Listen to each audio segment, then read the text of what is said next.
Hello YouTube, came in here. Today I'm on my way to the Gloria Swanson dump again.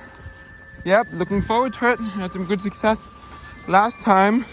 Okay, let's go and wish me luck. Hello, I'm at the dump and I got my first good find. Unfortunately it's cracked, but I'm gonna keep it anyway because it's a first for me.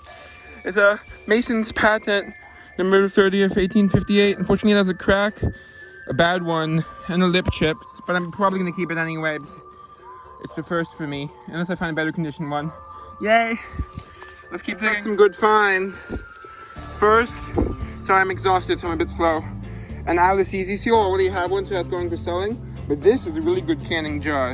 It has a chip out of the lip, but other than that, it's good. It's a whack. Here, see, there's a strawberry on. That's early 1900s. Nice, and I have a lid for it at home, so that's great. Best find so far. We got some lids. Yeah, I'm low on energy, so I'll probably have to stop soon, even though I didn't find much. I'm finding some good stuff, so it's okay. Okay, I'm in a good mood now, so I found that whack. Okay, let me just rest. Some dogs barking at me again. It's the owner's dogs. Fortunately, they seem to not want to come close. Maybe it doesn't electric fence, and also, even if they are, I don't think they're gonna hurt me. So I think they're just pet dogs, not guard dogs. Yeah. I'm so dirty. Literally, dirt rains out of my hair whenever I shake my head. Listen. You hear that? That was dirt falling out of my hair when I shook my head. Okay, let's keep digging. I'm gonna try to go for at least one more good find, and then I'll stop. Leaving the dump now. Goodbye, vintage toilet, antique toilet. Bye. Let's go. Be back with the review. Quick moment before the review. I'm giving this jar away to a friend, so I just wanted to show it before I give it away. So I had to film it now. There's this nice quart-size Atlas Easy Seal. Yeah, pretty good condition. Yep, so I'm giving this away. So I wanted to film it since I'm going to be filming the rest of the review later. Yeah, bye. Hello YouTube, Cameron here. I'm back with the final review. Let's get started. First there's this jar, which the lid's a bit broken up, but I'll put it back on. I'm just letting it dry out a bit. But it also had a cork in it, and then under the lid, which is right here. And it has this original cotton in it, but it's pink. It has original pink cotton from like the 1920s or older. That's so cool. And it smells like I'd imagine like a minty kind of menthol smell. Kind of like menthol, or like cough drops, yeah. I'm wondering, is this actually medicine and not cotton? Or what? It might be soaked, it might have once been soaked in something, because it still smells like a kind of menthol-y kind of smell, like cough drops. Yeah. Oh, Hudson's scratching the board right now. Hey, Huddy, wanna say hi? Nope, okay. He talks, he's a talkative cat, but only sometimes.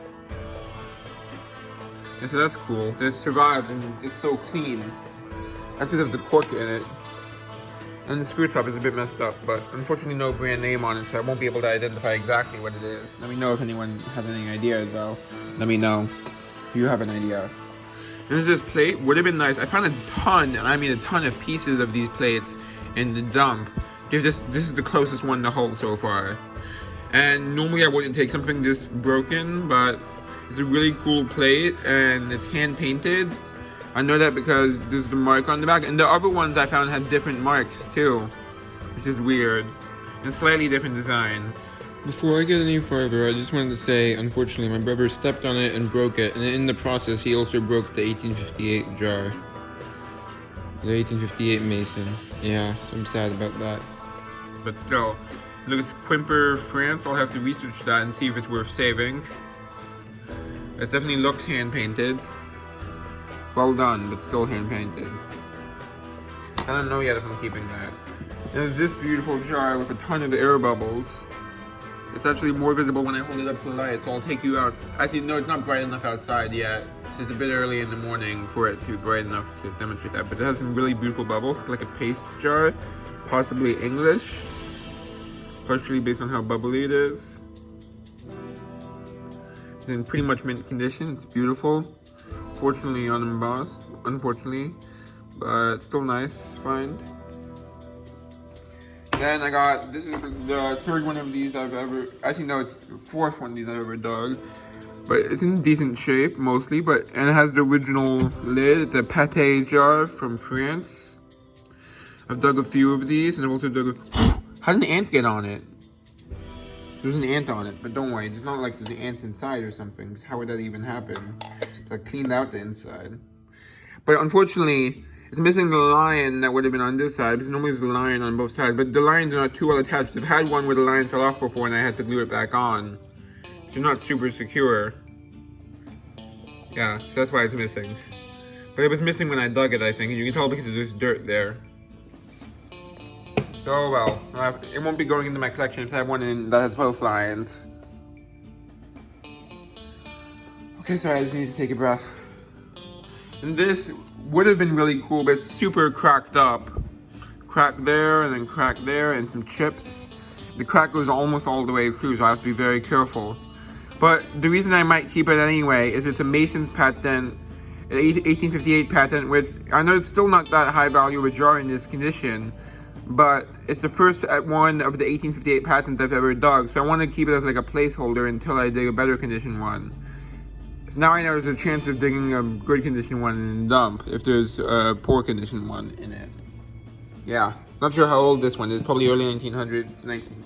I don't know if they made them in the 1920s, but if so, then it could be that time period. Then there's this, one moment. I finally found one. I found so many lids for Weck jars, and I finally found one. Yeah, so these are canning jars from Germany. These uses Weck 6F half liter. It has a chip out of the lip, but other than that, it's in good shape. Other than one more minor chip, much more minor chip. You can see it has a nice strawberry with Weck in it. I think that's early 1900s, but I could be wrong. Could be like 1920s. I'm not sure exactly. But yeah, I found a bunch of lids, normally in the smaller size though, but I found a bunch of lids for this. And I'm glad this is the only one of the big size I found. So I'm glad I saved it. I dug it a few trips ago, like a month or so ago. I'm glad I saved it. I always save the lids because of stuff like this. You never know when you're gonna dig one that matches it. Especially within the same dump. So it's always good to save lids if they're in good enough shape to use. At least it is canning lids, yeah. You see that's the lid. Fortunately it's a bit stained, but it's still good enough to keep with it because it matches. Yep. So that's probably my favorite find of the trip. Hey, Huddy. Sorry, I know, you're chilling. Picking up the camera. There's these two cups. Nothing exciting about them. I just might use them if they come out good after going in the dishwasher. And this plain lid, which has a spot which would be for like a spoon, like if it was a sugar jar or something. Then there's a Gordon's dry gin. It's in pretty much mint condition, other than some dirt and staining. Like, I mean, it doesn't have any chips or cracks, and not significant scratching.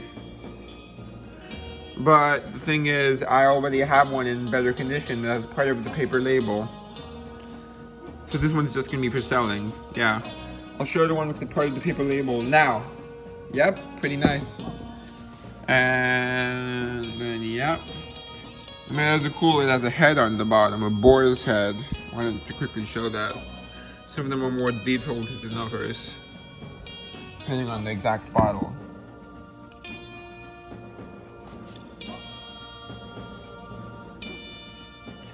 And then there's this Gold Seal Dairy, Ossining, New York.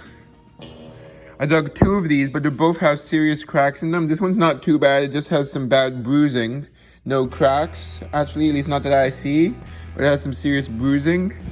But I have one with only one minor crack on the bottom and no bruising, so, and a lot less staining. So that's the one I'm going to be keeping, not this one. It's still good enough to sell because it's local. Yeah, and this one's really badly cracked, so I won't even bother showing. It's just really cracked up. F. Raycraft, Gold Seal Dairy, Alberta Farms. Yep. I'm not showing too much because I just showed it in the last Gloria Swanson video. I just showed one of these, so I don't feel like I need to go into too much detail. But if you want to see more detail, you can go to that video, I guess. You can see that's pretty beat up here. Yeah, but it still could be worth something, like $1. That one would be worth like this one could be worth more than that, but not much more. It's not in great shape. And that's all. Wait, let me just make sure. Yep, that's all. Wait, one more thing, actually. Oops. There's this antique toothbrush, probably 1920s, like most of the stuff in the dump. Prophylactic. Clean tooth never decays. Yeah, and still has a little bit of the bristles on it, but not much. Yeah. I have once found one with the full bristles of the same brand, but an older version, which I'll show now. Okay, here it is, and this was also found in the Gloria Swanson dump, but a different section. There's actually a dump next to it. Yeah, you can see it has most of the original bristles, which is cool. Yeah. Yep, so that's pretty cool. And now that's all. Hope you enjoyed. Time to... Oops, I can't think of a good outro. I like to add a little thing at the end, but nope. Okay. Time to just say goodbye, I guess.